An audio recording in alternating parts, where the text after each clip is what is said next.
आज से महाकाल लोक आम भक्तों के लिए खुल गया है। प्रधानमंत्री नरेंद्र मोदी ने मंगलवार को इस दिव्य लोक का लोकार्पण किया था, जिसके बाद आज से इसे सभी के लिए खोल दिया गया। अब लोग बाबा महाकाल के दर्शन के साथ साथ भव्य और दिव्य महाकाल लोक का भ्रमण कर रोमांचित हो रहे हैं। महाकाल लोक काशी विश्वनाथ कॉरिडोर से 4 गुना बड़ा है। पहले दिन से ही बड़ी संख्या में लोग महाकाल लोक के दर्शन करने पहुंच रहे हैं। करीब 900 मीटर से अधिक लंबा महाकाल लोक गलियारा पुराने रुद्र सागर झील के चारों ओर फैला हुआ है। महाकाल मंदिर के नव निर्मित गलियारे में 108 स्तंभ बनाए गए हैं। 910 मीटर का ये पूरा महाकाल लोक इन स्तंभों पर टिका होगा।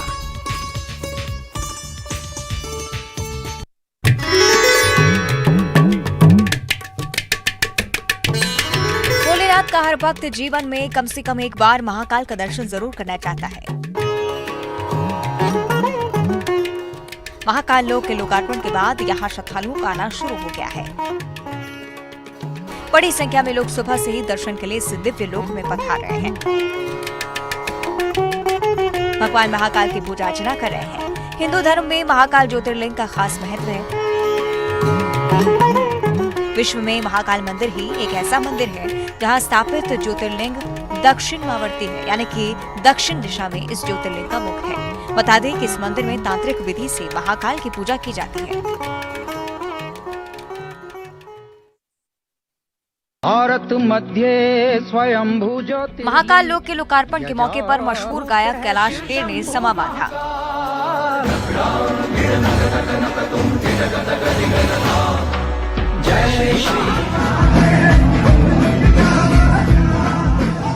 खेर ने जैसे ही कैलासा का गीत जाना जोगी दे नाल नी गाना शुरू किया, वैसे ही मंच पर बैठे मुख्यमंत्री शिवराज सिंह चौहान मंच पर पहुंचे और झूमने लगे।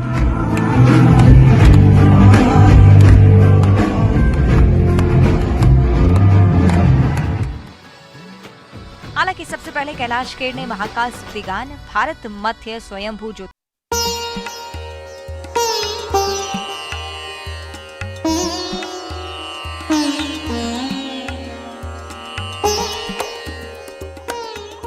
महाकाल लोक के लोकार्पण के उपलक्ष्य में हरदा के सतीश गुर्जर की टीम के कलाकारों ने अनोखी कलाकृतियां बनाई। कलाकारों ने देश के 12 ज्योतिर्लिंगों पर महादेव के पत्थरों से अनोखी कलाकृति बनाई।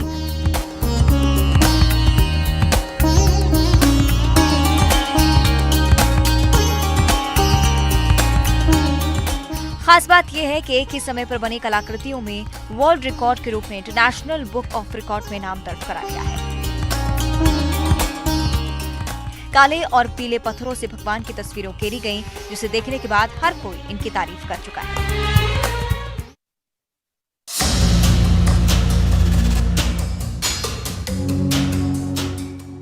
जुए सट्टे पर लगाम कसने की जिम्मेदारी जिस खाकी वर्दी पर है, वही खाकी वर्दी वाले जुआरियों को किस तरह संरक्षण देकर खाकी को शर्मसार कर रहे हैं, इसकी एक बानगी बैतूल जिले में देखने को मिली। कोतवाली थाने के प्रधान आरक्षक जुआरियों को पकड़ने के बजाय उनके साथ जुए की फड़ में दांव लगाते दिखाई दिए। इस दौरान आरक्षक पुलिस की वर्दी में था। वीडियो वायरल होते ही पूरे पुलिस महकमे में हड़कंप मच गया और जांच में पाया गया कि वीडियो कोतवाली थाना क्षेत्र के ही सोना घाटी इलाके का है, जहां जुए की फड़ में पुलिसकर्मी मौजूद हैं। एसपी ने तत्काल प्रधान आरक्षक को निलंबित कर दिया और उसके खिलाफ जांच के आदेश दिए।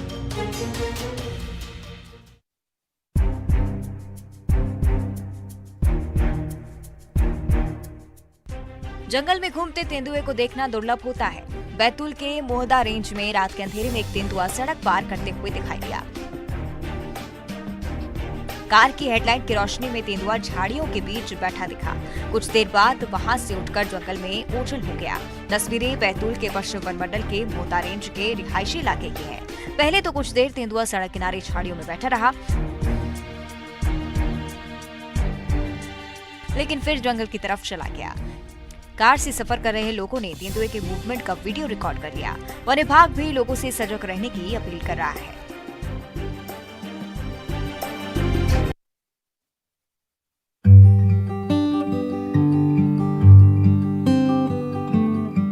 खरगोन के जलुध में 18 इंच की सफेद करैत प्रजाति का सांप नजर आया है, जिसे ग्रामीणों की सूचना पर thank you nature welfare society के सदस्यों और वन विभाग ने रेस्क्यू किया। आपको बता दें कि मंगलवार रात में नेचर वेलफेयर सोसाइटी के सदस्यों को सूचना दी गई कि ग्राम जलुद स्थित राम मंदिर प्रांगण में सफेद सांप निकला है और उसके बाद वेलफेयर सोसाइटी के सदस्यों और वन विभाग के सदस्य तुरंत वहां पर पहुंचे। काफी मशक्कत के बाद सांप को तुरंत रेस्क्यू कर वन विभाग को सौंपा गया।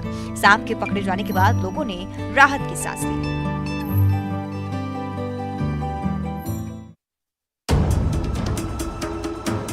सीधी में एक बार फिर अपराधी के आशियाने पर मामा का बुलडोजर चला। मनचली की छेड़खानी से तंग आकर युवती ने आत्महत्या कर ली थी।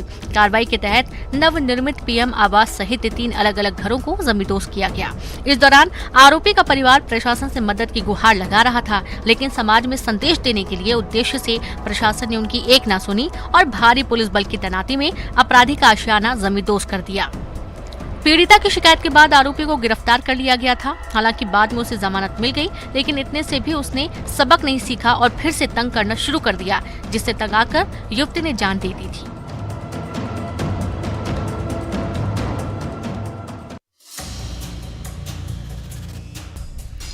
हाल के दिनों में पूरे उत्तर भारत में हुई बारिश ने मौसम का मिजाज ही बदल दिया। श्योपुर में अब मौसम में ठंडक घुल गई है। आलम यह है कि लोगों को अब सर्दी महसूस होने लगी है और सुबह के समय लोग गर्म कपड़े पहनकर घर से बाहर निकल रहे हैं। सुबह के समय कोहरा भी होने लगा है। सड़कों पर गाड़ियां रेंगने लगी हैं। सुबह के समय कोहरा घना होने की वजह से विजिबिलिटी काफी कम हो गई है।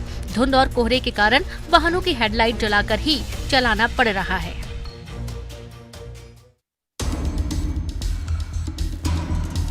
ऑटो में लादी गई ये कोई सामान की गठरी नहीं है, बल्कि यह है एक मृत व्यक्ति का शव, जिसे मरने के बाद एम्बुलेंस नहीं मिल पाई। मजबूरीवश परिवार वालों ने ऑटो में ही लाद कर शव को पोस्टमार्टम के लिए भेजा। दरअसल मामला पेंड्रा जिले का है। यहाँ दीवार गिरने से मलबे में दबकर युवक की मौत हो गई थी। प्रशासनिक अमले ने किसी तरह की मदद तो छोड़िए, एम्बुलेंस या शव वाहन उपलब्ध कराना जरूरी नहीं समझा। इतना ही नहीं, पेंड्रा के अस्पताल से पोस्टमार्टम के बाद शव को यूं ही सौंप दिया गया।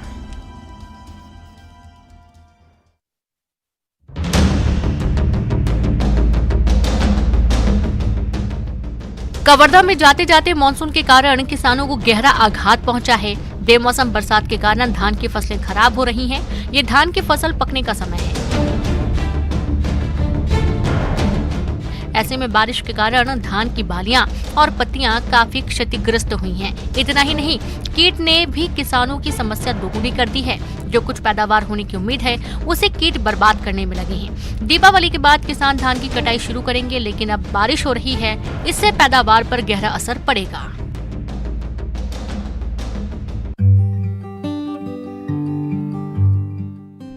मंदिरों में नारियल, अगरबत्ती, फूल, प्रसाद तो चढ़ाते आपने हर जगह देखे होंगे, लेकिन बालोद जिले में एक ऐसा मंदिर है जहां लोग घोड़े की मूर्तियां चढ़ाते हैं। तस्वीरें डोगरापारा गांव स्थित हरदेव लाल बाबा मंदिर की हैं।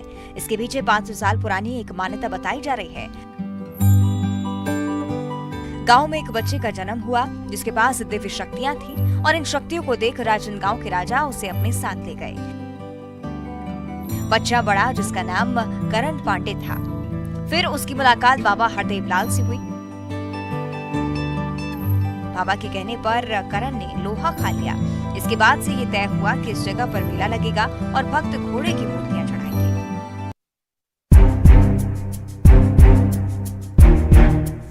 धमतरी के डुबान इलाके में हाथियों की मौजूदगी से 4 गांवों में दहशत का माहौल है। हाल के हमले में 2 लोगों की मौत भी हो चुकी है। हाथी रोजाना फसल रौंद रहे हैं और डर के मारे बच्चे घर से बाहर नहीं निकल रहे। इसके चलते उनकी पढ़ाई बाधित हो रही है। हर पर इलाके में तो चलते हुए स्कूल के पास हाथी चले गए। ऐसे में वन विभाग की गजराज वाहन की मदद लेनी पड़ रही है और बच्चों को इस खास ट्रक से सुरक्षित घर भेजना पड़ा। लेकिन वन विभाग के पास सिर्फ एक गजराज वाहन है। ऐसे में हर गांव में ये सुविधा नहीं दी जा सकती। जिले के कलेक्टर ने भी माना है कि समस्या बड़ी है और जो भी साधन संसाधन मौजूद है उसी से जो भी मदद हो सकती है वो की जाएगी। आए हुए रेड के लिए ये डिफेंड करते हुए अच्छी तरीके से सतीश ने लगाया। रायगढ़ के खरखोड़ा में आयोजित छत्तीसगढ़ीय ओलंपिक में कबड्डी खेलते हुए एक युवक की मौत हो गई। हादसे के बाद परिजनों में कोहराम मच गया। इधर मुख्यमंत्री भूपेश बघेल ने भी हादसे पर दुख व्यक्त किया है। आए हुए रेड के लिए उन्होंने कहा कि खेल में हुई ये दुर्घटना दुखद है। पीड़ित परिवार के साथ उनकी संवेदनाएं हैं। परिवार को जिला प्रशासन की तरफ से मुआवजा दिया जाएगा। नियम के तहत परिजनों को 4 लाख की सहायता राशि दी जाएगी। आपको बता दें कि प्रदेश में छत्तीसगढ़ी ओलंपिक की प्रतियोगिताएं चल रही हैं, जिसमें ब्लॉक और गाँव स्तर तक सभी उम्र वर्ग के लोग हिस्सा ले रहे हैं। ये डिफेंड करते हुए अच्छी तरीके से सतीश ने लगाया डुबकी। देखिए, ये मैं यहाँ पर मेरा 4था पॉइंट है। डॉक्टर देवता होता है, मैं आपको दिल से प्रणाम करता हूँ। एसडीएम साहब, कलेक्टर आपको बुलाइए, मैं ये सारी लापरवाहियाँ बर्दाश्त नहीं करूँगा। ऊर्जा मंत्री प्रद्युम्न सिंह तोमर गुस्से में। बात ही ऐसी है, अब बार बार निरीक्षण और हिदायतों के बाद भी अस्पताल का हाल बेहाल मिले तो गुस्सा क्यों ना आए, और गुस्सा आएगा तो फटकार लगेगी ही। यहाँ भी फटकार लगाई जा रही है। मंत्री प्रद्युम्न सिंह तोमर अपने अलग अंदाज के लिए जाने जाते हैं। कहीं श्रमदान में जुट जाते हैं तो कभी औचक निरीक्षण के लिए पहुंच जाते हैं। गुना में भी प्रद्युम्न सिंह तोमर इसी अंदाज में नजर आए। जिले के प्रभारी मंत्री प्रद्युम्न सिंह तोमर जिला अस्पताल का औचक निरीक्षण करने पहुंचे। इस दौरान उन्होंने मरीजों से बातचीत की, उनका हाल जाना, साथ ही सरकारी योजनाओं के लाभार्थियों से भी बात की। मंत्री प्रद्युम्न सिंह तोमर ने अस्पताल में मिलने वाली सुविधाओं का भी जायजा लिया। इस दौरान सुविधाओं में कमी को लेकर मंत्री ने डॉक्टरों को फटकार लगाई। कहा कि लापरवाही बर्दाश्त नहीं की जाएगी। अब देखना है कि मंत्री की इस फटकार के बाद अस्पताल का हाल सुधरता है या ऊर्जा मंत्री की ये फटकार बेकार जाती है।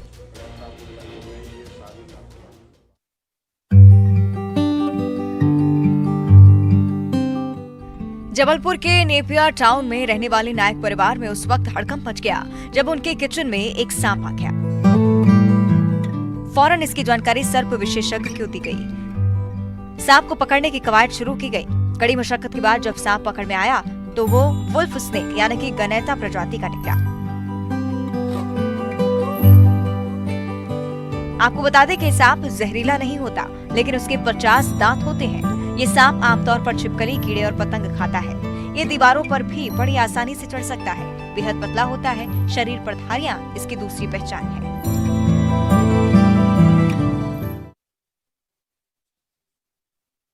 शिखर धवन की कप्तानी में टीम इंडिया ने मंगलवार को इतिहास रच दिया। टीम इंडिया ने 12 साल बाद अपनी सरजमी पर साउथ अफ्रीका को वनडे सीरीज में 2-1 से हराया। जीत बड़ी थी तो जश्न भी बड़ा होना था, और वही हुआ। इंस्टाग्राम पर गब्बर ने टीम के साथ एक कमाल का वीडियो शेयर किया। वीडियो में दलेर मेहंदी के फेमस गाने बोलो तारा रा पर भारतीय टीम के खिलाड़ी ठुमके लगाते नजर आए।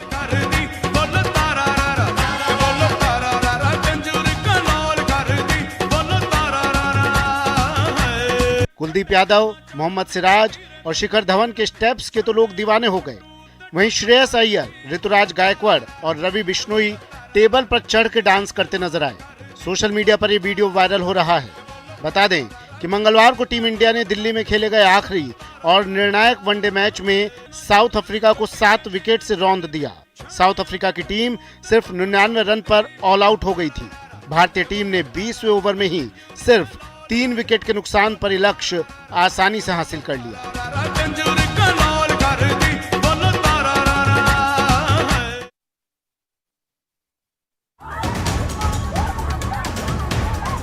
मुंबई लोकल ट्रेन में मारपीट का मामला सामने आया है। इस दौरान विरार दादर की लोकल ट्रेन के महिला डिब्बे के अंदर एक सीट को लेकर कुछ महिलाओं के बीच भीषण लड़ाई हो गई। इस घटना के दौरान कैप्चर किया गया वीडियो खूब सुर्खियां बटोर रहा है। लोग अपनी अपनी प्रतिक्रिया जाहिर कर रहे हैं। घटना का वीडियो सोशल मीडिया पर लोग धड़ल्ले से शेयर कर रहे हैं। वीडियो में महिलाओं को ट्रेन के अंदर एक दूसरे के बाल खींचते हुए देखा जा सकता है। एक महिला कांस्टेबल ने यात्रियों को शांत करने की कोशिश की, लेकिन उसकी कोशिश बेकार गई और वो घायल हो गया। ये देखिए कैसे ये दोनों महिलाएं भीड़ में भी एक दूसरे से मारपीट कर रही है। महिला यात्रियों का आरोप है कि ट्रेन से पहले मौजूद कुछ महिला यात्रियों ने दरवाजे को ब्लॉक कर रखा था। इसको लेकर पहले दोनों में काफी बहस हुई, उसके बाद नौबत मारपीट तक पहुँच गयी। महिलाएं फिल्मी स्टाइल में एक दूसरे से हाथापाई करती नजर आई। बता दें इसके पहले भी ठाणे पनवेल में महिला यात्रियों के बीच जबरदस्त मारपीट की घटना सामने आई थी।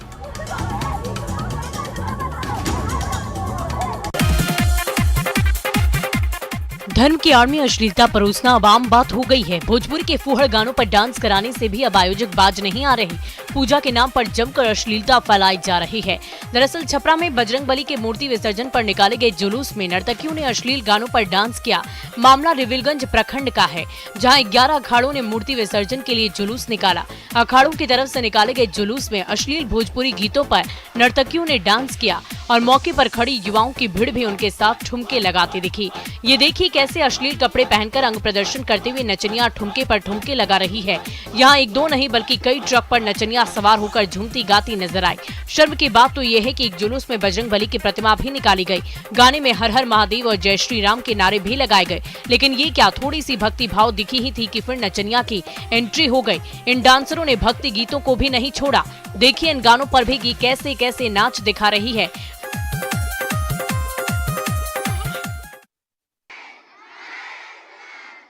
समाज में मौजूद कुरीतियों को दूर करने के लिए लगातार प्रयास किए जा रहे हैं।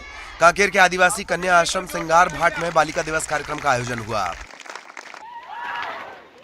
इस कार्यक्रम में आश्रम के लगभग 350 बालिकाओं के द्वारा विश्व बालिका दिवस पर मानव श्रृंखला बनाई गई।